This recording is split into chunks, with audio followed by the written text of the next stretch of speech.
एक नगर में धर्मदेव नाम का परम प्रतापी राजा राज करता था। वो एक धार्मिक और बहुत विद्वान राजा था। उसके राज्य में हमेशा पूजा पाठ होते रहते थे।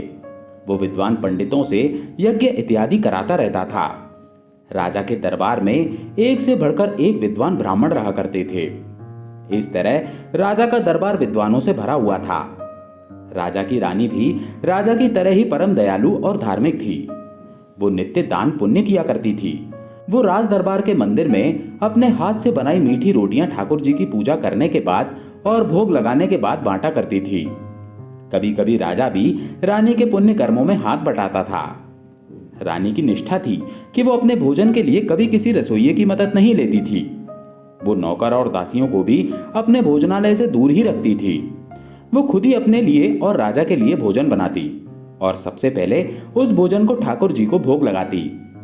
वो बहुत सारी मीठी रोटियां भी बनाती और गरीबों में बांट देती। फिर मंदिर से वापस आकर राजा को अपने हाथों भोजन कराती। उसके बाद खुद भोजन करती। रानी ऐसा अनायास या शौक से नहीं करती थी, बल्कि अपनी और राजा की सुरक्षा के लिए ऐसा करती थी। रानी जिस राजा की बेटी थी, उस राजा के पिता को उनके एक दुश्मन राजा ने रसोइये की मदद से जहर देकर मरवा दिया था। रानी उस समय बच्ची थी और उसने अपने दादा की मृत्यु देखी थी। उसी वक्त उसने मन में ठान लिया था कि जब भी मेरी शादी होगी तो मैं चाहे कितने भी बड़े राजा से ब्याही जाऊं, अपने पति को अपने हाथ से ही बनाकर खिलाऊंगी। इसीलिए रानी अपने विवाह के बाद राजा और अपनी सुरक्षा के लिए खुद भोजन बनाती थी। एक दिन राजा रानी दोनों मंदिर में पूजा करने गए। उसके बाद रानी ने गरीबों में मीठी रोटियां बांटी। सभी को बांट देने के बाद रानी के पास अभी भी 2 रोटियां शेष बच गईं। रानी ने सोचा कि कुछ देर रुककर किसी गरीब याचक का इंतजार करते हैं और उसको रोटी देकर चलते हैं। तभी रानी के पास एक गरीब स्त्री पहुंचती है। रानी उसे एक मीठी रोटी दे देती है, परंतु वो स्त्री रोटी खा पाती उससे पहले ही एक चील उसके हाथ से रोटी लेकर उड़ जाती है। रानी ये देख रही थी। रानी तुरंत अपने पास बची आखिरी रोटी भी उस स्त्री को दे देती है, परंतु इस बार वो स्त्री रोटी को संभाल पाती उससे पहले ही एक कौवा उसे लेकर उड़ गया। राजा रानी दोनों ये देखकर बहुत आश्चर्यचकित हुए। रानी अपने हाथ से अपनी सोने की चूड़ी उतारकर उस स्त्री को देने लगी, तो उस स्त्री ने चूड़ी लेने से मना कर दिया और बोली, मैं आपका सुहाग चिन्ह नहीं ले सकती, अपना दुर्भाग्य आपको नहीं दे सकती। मेरा तो भाग्य ही ऐसा है। मैं दिन भर मांगती हूं, परंतु किसी न किसी तरीके से रोटी गायब हो जाती है।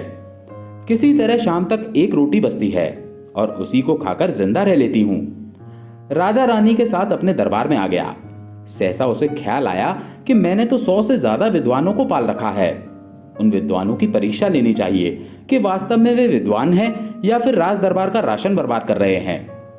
राजा ने अपने दरबार में आकर विद्वानों की एक सभा बुलाई और बोले, विद्वान गण, ये बताइए कि वो स्त्री दिन भर मांगती है, परंतु शाम तक सिर्फ एक रोटी बहुत मुश्किल से उसे नसीब होती है। उस स्त्री ने अपने पिछले जन्म में कौन सा बुरा कर्म किया था कि आज उसे ये दिन देखने पड़ रहे हैं, और मैंने पिछले जन्म में कौन सा सत्कर्म किया था कि मैं राजा बना हूं। हमारी रानी अपने सत्कर्म से रानी तो बन गई है, परंतु उसे रसोई बनाने से मुक्ति नहीं मिली। आखिर रानी ने अपने पिछले जन्म में ऐसा क्या किया था? आप लोग परम विद्वान हो, महाज्ञानी हो, आप इसका उत्तर हमें दीजिए। ये सुनकर सभी विद्वान एक दूसरे का मुंह देखने लगे। एक ने कहा, महाराज, ये तो कर्मों के अनुसार तय होता है। आपने और रानी ने अच्छे कर्म किए तो आप राजा रानी हो, और वो स्त्री अपने बुरे कर्मों के कारण कष्ट भोग रही है।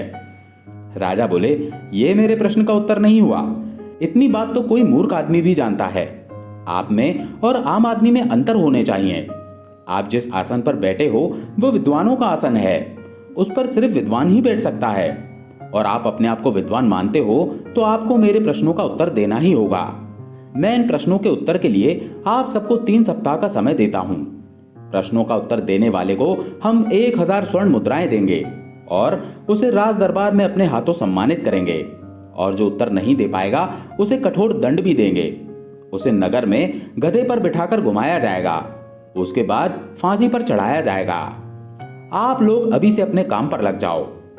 सभी राजा के प्रश्न के उत्तर ढूंढने चल पड़े, परंतु उन 100 विद्वानों में से 96 विद्वान तो दूसरे राज्य में अपनी जान बचाकर भाग गए। कारण था कि वे विद्वान नहीं थे, चापलूस थे। वो ये सोचकर राज दरबार में रहते थे कि हम सिर्फ राजा का गुणगान कर देंगे और जिंदगी भर मुफ्त की रोटी तोड़ते रहेंगे। परंतु राजा तो हम विद्वानों का दुश्मन बन बैठा है। पता नहीं उस पागल राजा के मन में कहां से ऊट पटांग सवाल पैदा हो गए। अब हम विद्वानों की राज्य छोड़ने में ही भलाई है। इसीलिए 96 विद्वान राजा के दुश्मन राज्य में भाग गए। अब बचे सिर्फ 4 विद्वान जो अपने को विद्वान मानते थे। वे विद्वान थे भी, परंतु भगवान की बनाई सृष्टि में झांकने की विद्वता उनमें नहीं थी। वो चारों किसी विद्वान महात्मा की खोज में निकल पड़े। वो 14 दिनों तक विद्वान महात्मा की खोज में घूमते रहे, परंतु उन्हें कोई भी नहीं मिला। अब उन्हें लगने लगा कि राजा अब हमें नहीं छोड़ने वाला। पहले गधे पर पूरे नगर में घुमाएगा, फिर फांसी पर चढ़ा देगा। चारों विद्वान जंगल में बैठकर रोने लगे। उधर से एक महात्मा निकले। उन्होंने 4 ब्राह्मण विद्वानों को विलाप करते देखा तो वहां ठहर गए और उनके रोने का कारण पूछा। तब चारों ने अपनी व्यथा सुनाई कि राजा ने हमसे बहुत कठिन प्रश्न पूछे हैं, जिसका उत्तर हम ब्राह्मण नहीं दे सकते, कोई सिद्ध महात्मा ही दे सकता है। आप सिद्ध महात्मा हो, आप राजा के 3 प्रश्नों के उत्तर देकर हमें मरने से बचा सकते हो। महात्मा बोले, ठीक है, हम तुम लोगों की जान बचाने के लिए तुम्हारे साथ राज दरबार चलते हैं। वे सभी राजा के दरबार में आ गए। राजा ने महात्मा के साथ चारों विद्वानों का स्वागत किया और पूछा, क्या आप हमारे प्रश्नों का उत्तर लेकर आ गए? तब महात्मा ने राजा से कहा, राजन, आप बेवजह ही इन ब्राह्मणों को परेशान कर रहे हैं। जो 3 प्रश्न आपने इनसे पूछे हैं वो हमने इनसे सुन रखे हैं। आपके प्रश्नों का उत्तर कोई ब्राह्मण या साधारण साधु नहीं दे सकता। हमें ब्रह्मा जी की बनाई हुई सृष्टि में आगे पीछे झांकने की दृष्टि नहीं मिली है, परंतु ऐसा भी नहीं है कि आपका उत्तर मिल ही नहीं सकता। ऐसे कई महात्मा हैं जो आपके प्रश्नों का जवाब दे सकते हैं। आप कल सुबह उठकर पूरब की तरफ जंगल में 15 कोस अंदर चले जाइएगा। वहां एक महात्मा तपस्यारत हैं। वही महात्मा आपके प्रश्नों का जवाब देंगे। राजा को अपने प्रश्नों के उत्तर जानने की उत्सुकता थी। वो सुबह उठकर जंगल में निकल पड़ा। दोपहर तक वो महात्मा के बताए आश्रम में पहुंच गया। महात्मा ने राजा को बड़े आदर के साथ बिठाया और जंगल में इतने अंदर आने का कारण पूछा। तो राजा ने बताया, महात्मन, मेरे मन में 3 सवाल हैं। एक स्त्री दिन भर मांगती है, परंतु शाम तक सिर्फ एक रोटी बहुत मुश्किल से उसे नसीब होती है। उस स्त्री ने अपने पिछले जन्म में कौन सा बुरा कर्म किया था कि आज उसे ये दिन देखने पड़ रहे हैं? और मैंने पिछले जन्म में कौन सा सत्कर्म किया था कि राजा बना हूं? हमारी रानी अपने सत्कर्म से रानी तो बन गई है, परंतु उसे रसोई बनाने से मुक्ति नहीं मिली। आखिर रानी ने अपने पिछले जन्म में ऐसा क्या किया था? महात्मा बोले, राजन, तुम व्यर्थ के प्रश्नों के चक्कर में क्यों पड़े हो? राजा बोला, महात्मन, हमारे मन में ये बात जानने की बड़ी उत्सुकता है। जब तक मुझे मेरे प्रश्नों के उत्तर नहीं मिल जाते, मुझे चैन नहीं मिलने वाला। आप मुझ पर कृपा कीजिए। बहुत उम्मीद लेकर मैं जंगल के इतने अंदर आ गया हूं। तब महात्मा बोले, इसका उत्तर तो मैं भी नहीं दे सकता। मुझे सिर्फ 6 माह आगे पीछे देखने की दृष्टि मिली है और तुम्हें अपने पिछले जन्म के विषय में जानना है। मगर निराश मत हो, ऐसा नहीं कि तुम्हारे प्रश्न का जवाब कोई नहीं दे सकता।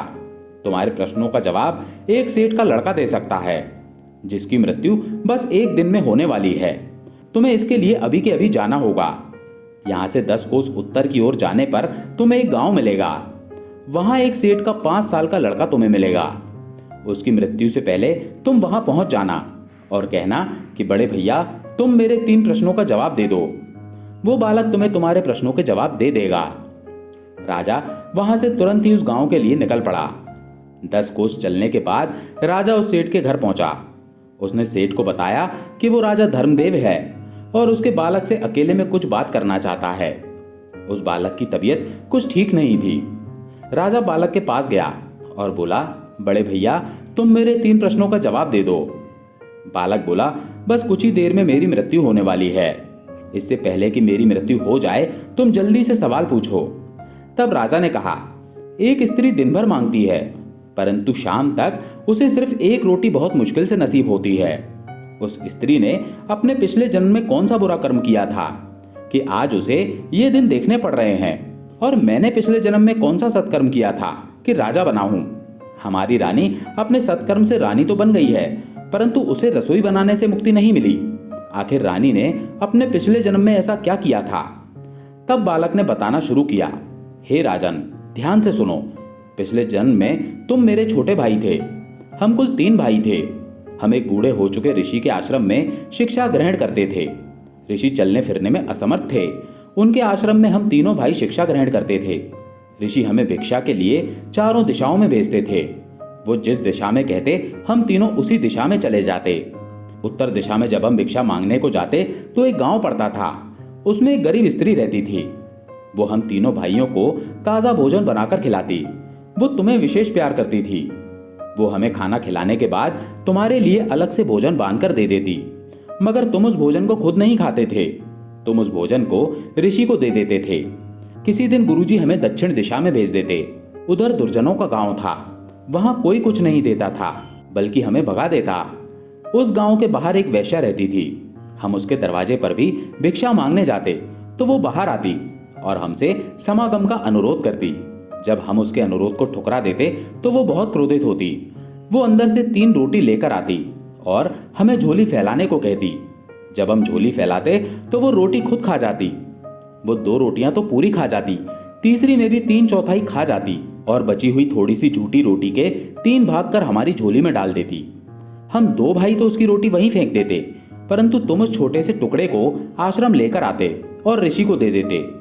नगर की पूर्व दिशा की तरफ एक विद्वानों का गांव था, जिसमें सैकड़ों लोग बहुत मोटे और हट्टे कट्टे थे। वो जब भी आश्रम की तरफ आते तो हमें आमंत्रित करते कि किसी दिन हमारे गांव में भी आया करो। पर जब हम उनके गांव जाते तो वे हमें देखते ही दरवाजा बंद कर लेते और बहुत दरवाजा पीटने पर भी दरवाजा नहीं खोलते। मगर उनकी स्त्रियां बहुत दयालु थीं। वे हमें भोजन और अन्न उनसे छुपा कर दे देती। आश्रम के पश्चिम की तरफ के गांवों में हम जाना नहीं चाहते थे, क्योंकि वहां बहुत दरिद्र लोग बसते थे। वे याचकों को देखकर मारने पीटने लगते थे। उनकी झोली भी झपट लेते थे। परंतु ये सब जानते हुए ऋषि हमें उस गांव भेज देते। वहां मिलता तो कुछ नहीं था, उल्टे उनके डर से हम भागते भागते हैरान हो जाते थे। एक दिन महात्मा को ना जाने क्या सूझी कि लगातार 3 दिनों तक हमें उधर ही भेज दिया। 2 दिनों तक हमें खाने को कुछ नहीं मिला। तीसरे दिन एक बुढ़िया ने हम तीनों को एक एक रोटी दे दी। ये देख उस गांव वालों ने उस रोटी को छीनने के लिए बहुत दूर तक हमें खदेड़ा। किसी तरह अपने को और रोटी को बचाकर हम आश्रम आ गए। आते ही महात्मा ने हमसे रोटियां मांगी तो सबसे बड़े भाई ने कहा, ऋषि, ये रोटी आपको नहीं दे सकता। आपको दे दिया तो क्या मैं मिट्टी खाऊंगा? महात्मा ने मुझसे भी रोटी मांगी तो मैंने जवाब दिया कि मैं ये रोटी आपको नहीं दे सकता। मैंने कहा, इतनी छोटी सी रोटी खाकर मैं जीऊं कि मरूं? महात्मा ने जब तुमसे रोटी मांगी तो तुमने उन्हें अपनी रोटी दे दी। महात्मा बहुत खुश हुए। उन्होंने तुम्हें आशीर्वाद दिया कि तू आने वाले समय में इस राज्य का प्रतापी राजा बनेगा। बड़े भाई को कहा कि तू एक महात्मा बनेगा, परंतु तुम्हें कभी रोटी नसीब नहीं होगी। महात्मा ने मुझसे कहा कि जा, तू जन्मता और मरता रहेगा। महात्मा ने यह भी कहा कि जो स्त्री तुम लोगों को प्रेम से खिलाती थी वो रानी बनेगी और प्रेम से अपने हाथों खाना बना राजा को खिलाती रहेगी, क्योंकि वो मुंह से चाहे कुछ ना कहे, परंतु छोटे भाई को पति के रूप में मान चुकी है। और हे राजन, वो अब तुम्हारी रानी है। वो वेश्या जो हमें रोटियां दिखाकर खा जाती थी, ये वही स्त्री है जिसे दिन भर मांगने पर रोटी नसीब नहीं होती। और पश्चिम तरफ के लोग जो रोटियां छीना करते थे, आज चील कौवा बने हैं। जो हमें देखकर दरवाजा बंद कर लेते थे, मगर उनकी पत्नियां हमें भोजन देती थी, तो वे अपनी पत्नियों के पुण्य से राज दरबार में विद्वान बने थे, परंतु अब दर दर की ठोकरें खा रहे हैं। जिस साधु ने हमारा पता बताया वो सिर्फ मिट्टी खाता है। वो हमारा पूर्व जन्म का बड़ा भाई है। और हे राजन, मेरे कर्म में सिर्फ जन्म लेना और मरना लिखा है। मैं जन्म लेने के हर 5 साल में मर जाता हूँ। इतना कहने के बाद वो बालक राजा से बोला, राजन, अब जाओ, मेरी मृत्यु का समय आ गया है। मुझे उम्मीद है तुम्हें तुम्हारे प्रश्नों का जवाब मिल गया है। राजा को अपने सवालों का जवाब मिल गया था। वो अपने महल लौट आया और सारा वृतांत रानी को कह सुनाया और बोला, मनुष्य के कर्मों के अनुसार ही उसको अगला जन्म मिलता है। बुरा कर्म करके आंख मूंद लेने से उसके बुरे कर्म मिट नहीं जाते, बल्कि कई जन्मों तक पीछा करते हैं। दोस्तों, अगर आपको हमारी ये कहानी अच्छी लगी हो तो हमारे चैनल को सब्सक्राइब करें, वीडियो को लाइक करें और कमेंट बॉक्स में राधे राधे जरूर लिखें। राधे राधे।